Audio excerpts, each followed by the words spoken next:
Hello everyone, good morning, welcome back to my channel. কেমন আছো তোমরা সবাই? আশা করছি সবাই খুব ভালো আছো, আমিও বেশ ভালো আছি। আমার আরও একটা নতুন ব্লগে তোমাদের সকলকে অনেক ওয়েলকাম জানিয়ে আজকের দিনটা শুরু করছি। সকালবেলা ঘুম থেকে ওঠার পর বাসি কাজ সেরে স্নান করে নিয়েছি, আর এদিকে এখন রিন্টু বেরিয়েও গেছে। আজকে আমাদের বাড়িতে একটু কাজ হচ্ছে, সেটা তোমাদের সাথে পরে শেয়ার করছি।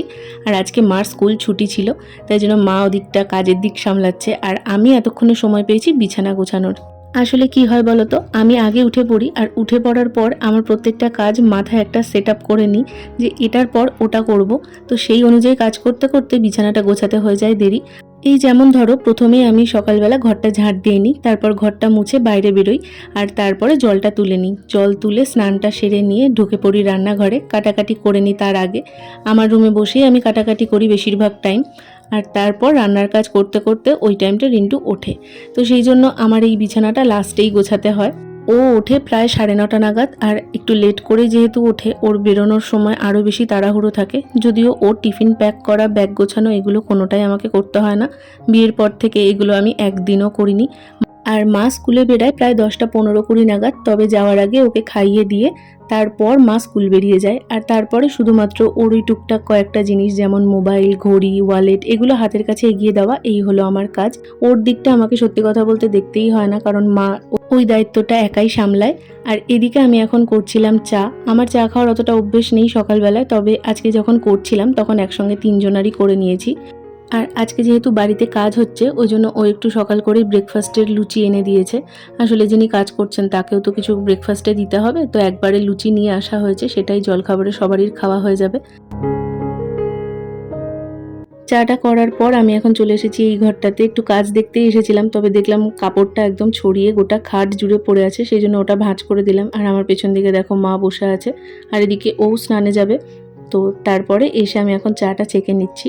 আমি চা একটু ঠান্ডা করেই খাই, গরম জিনিস আমি একদমই খেতে পারি না। তো মাকে আর এই কাকুকে দিয়ে দেবো, আমি একটু বাদেই খাবো। একদম যখন ব্রেকফাস্ট করব তখন নিয়ে বসে পড়বো।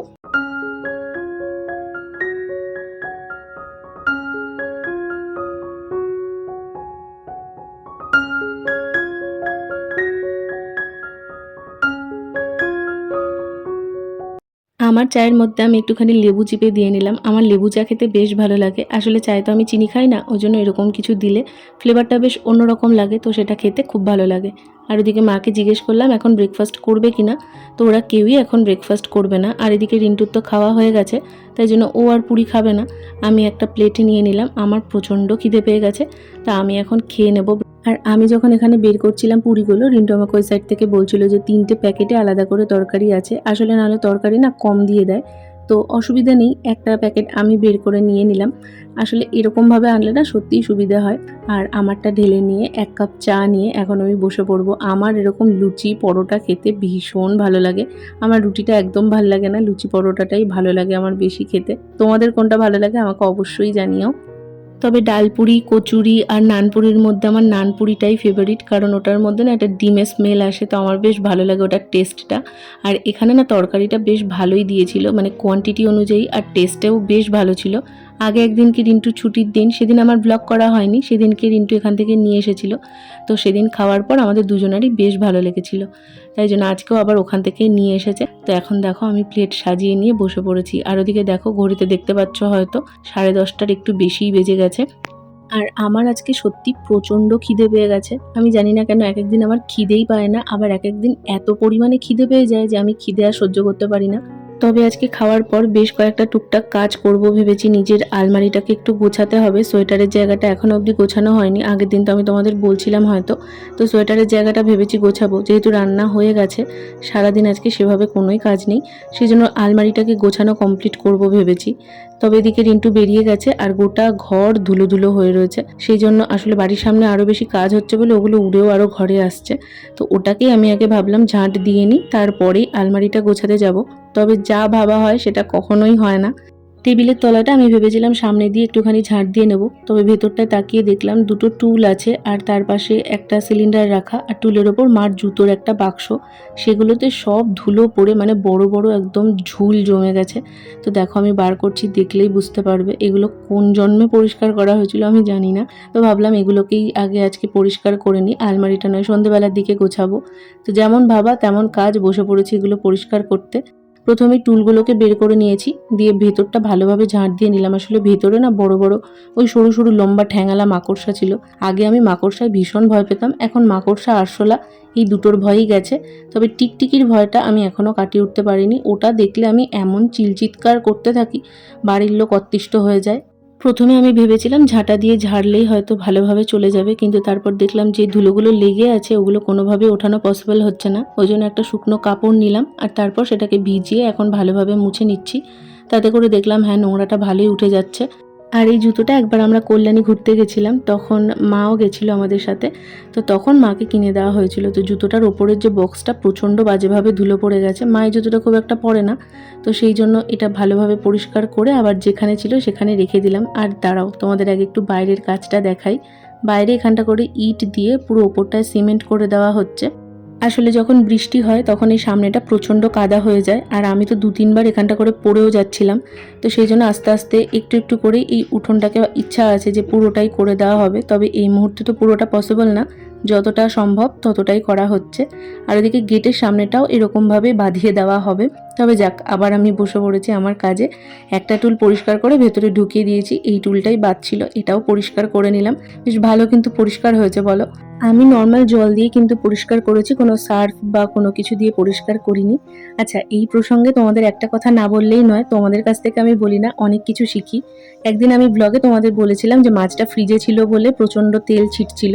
তো সেই ব্লগটা দেখে আমার দিদি আমাকে ফোন করে বলছিল যে তেল মাখিয়ে নিয়ে মাছটা যদি তেলে ভাজতে ফেলা হয় তাহলে আর কি অতটা তেল ছেটে না, আর তেলের মধ্যে একটুখানি হলুদ ফেলে দিলে ওটা আর ছিটবে না। তো এই একটা টিপস যেটা আমার ভীষণ কাজে আসবে। আগের দিন আরেকজন, আমার নামটা ঠিক খেয়াল পড়ছে না, আমার ব্লগে ফ্রিজ নিয়ে আমাকে একটা টিপস দিয়েছে। ফ্রিজটা বারবার অন অফ না করতে, তাতে কারেন্ট কম পড়ে, একবার যদি কারেন্টের লোড নিয়ে নেয় তাহলে নাকি বিলটা খুব কম আসে।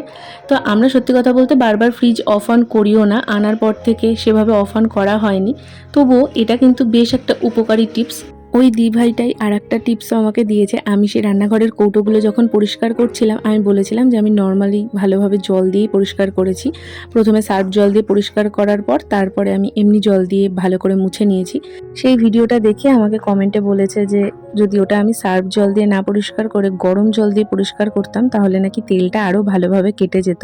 তো এই ছোট ছোট টিপসগুলো তোমাদের কাছ থেকে সত্যি বলতে আমি শিখতে পাই, আর এই টিপসগুলো কিন্তু সত্যি ভীষণ হেল্পফুল। প্রত্যেক দিন এগুলোর দরকার পড়ে। ওদিকের কাজ কমপ্লিট করে আমি এখন একটু বসলাম, প্রচণ্ড গরম লাগছে সেই জন্য একটু ফ্যানটা চালিয়ে বসলাম। আর এই এখন আমি মার সাথে একটু কথা বলবো। আসলে সারাটা দিন মার সেভাবে কাজ হয়ে যাওয়ার পর থেকে মা একাই কাটায়। পাড়াতে এর বাড়ি তার বাড়ি যাওয়ার অভ্যেস মার খুব একটা নেই, যায় না বললেই চলে। তো সেই জন্য আমার সাথেই যা একটু ফোনে কথা হয়, আর মাঝে মধ্যে মামা বাড়ি যায়। তো ওই জন্য এই টাইমটা করে আমি তাড়াতাড়ি করে কাজ সেরে নিয়ে অবশ্যই করে একটু সময় দেওয়ার চেষ্টা করি। আর না হলে হেডফোনটা কানে লাগিয়ে আমি কাজ করতে থাকি। অনেক সময় তোমরা দেখবে ভিডিওতে আমি কাজের সময় কানে হেডফোন দিয়ে মার সাথে কথা বলতে বলতে কাজ করছি। দেখো, ব্যস্ত সবাই, কিন্তু যদি কেউ তোমায় সময় দিতে চায় সে ঠিক সময় বের করে নেবে। অবসর সময়ে আমরা আকাশের তারা গুনেও কাটাই, কিন্তু ব্যস্ততার মধ্যে থেকে যে তোমাকে বের করে সময় দেবে জানবে সে তোমার সমস্ত সময় পাশে থাকবে। তো ওই যে কথায় বলে না, ব্যস্ত সবাই থাকে কিন্তু কেউ এত ব্যস্ত থাকে না যে তোমায় একটাবার দিনের মধ্যে ফোন করতে পারছে না বা একটা মেসেজ করতে পারছে না। পুরোটাই মনের ওপর এটা ডিপেন্ড করে। যে তোমায় সময় দিতে চাইবে সে ঠিক সময় দেবে, আর যা না দেওয়ার সে কি দেবে বলো তো? এক্সকিউজ। তো সেই হচ্ছে ব্যাপার। যাক, আমার ঘরটা একবার ভালোভাবে ঝাঁট দিয়ে বাইরে একটু ঝুল পড়েছিল সেটাও আমি পরিষ্কার করে নিলাম। আর এখন বাইরে থেকে হাত পাটা ধুয়ে ভাবছি আর এক বালতি ঠান্ডা জল নিয়ে আসি, কারণ সকালবেলা যে জলটা তুলেছি ওই জলটা এক বালতি শেষ হয়ে গেছে আর বড় বালতিটা আছে। তো সেই জন্য একটু জল ভরে রাখছি, কখন আবার বৃষ্টি চলে আসবে জল তুলতে পারবো না।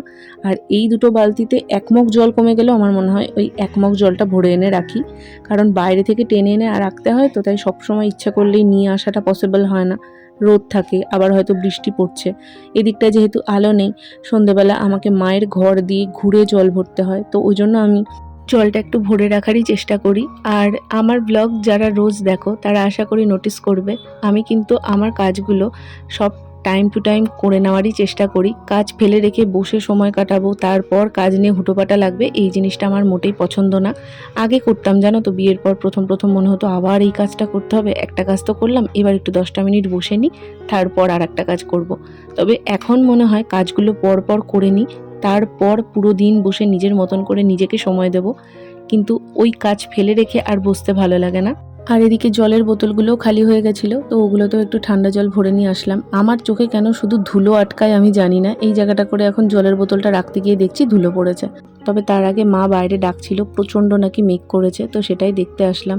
আকাশ দেখে তো মনে হচ্ছে ভালোই বৃষ্টি হবে। আর এই বৃষ্টি নিয়ে আমাদের চিন্তা আরও বেড়ে গেছে, কারণ আজকেই সামনেটায় সিমেন্ট করা হয়েছে, তো বৃষ্টি হলে ওটার প্রচণ্ডই ক্ষতি হয়ে যাবে। তো সেটার জন্য আমি আর মা এখন বাইরেই দাঁড়িয়েছিলাম। আর এই দেখো বৃষ্টি শুরুও হয়ে গেছে, তোমাদের আমি দেখাচ্ছি। আমার দেখে সত্যি কথা প্রচণ্ড খারাপ লাগছিল, পুরো আকাশ হঠাৎ করে কালো মেঘ ঢেকে গেছে। এই 2-3 দিনের মধ্যে বৃষ্টি হয়নি, সেই জন্যই আজকে করেছিলাম, না হলে বৃষ্টি হবে জানলে সত্যি করতাম না। যাক, বৃষ্টি এখানে হালকাভাবে শুরু হয়েছে। আমি নেক্সট ব্লগে তোমাদের সঙ্গে অবশ্যই শেয়ার করব এই জায়গাটার কি সর্বনাশ হয়েছে। আর আমি আজকে 2টো ব্লগ করেছিলাম একই দিনে, কারণ একটা ব্লগের মধ্যে সবটা শেয়ার করতে গেলে ব্লগটা অনেক বড় হয়ে যেত। আর আজকে যেহেতু সত্যি কথা বলতে সারাটা দিন প্রচুর কাজ হয়েছে, তাই 2টো পার্টেই ব্লগ করেছি। আজকের ব্লগটা যদি ভালো লেগে থাকে একটা লাইক দিও, আর কমেন্টে জানিও কেমন লাগলো। যদি নতুন হয়ে থাকো আমার চ্যানেলে, তাহলে চ্যানেলটা সাবস্ক্রাইব করে পাশে থেকে যেও। দেখা হচ্ছে খুব শিগগিরই নেক্সট ব্লগে। টাটা।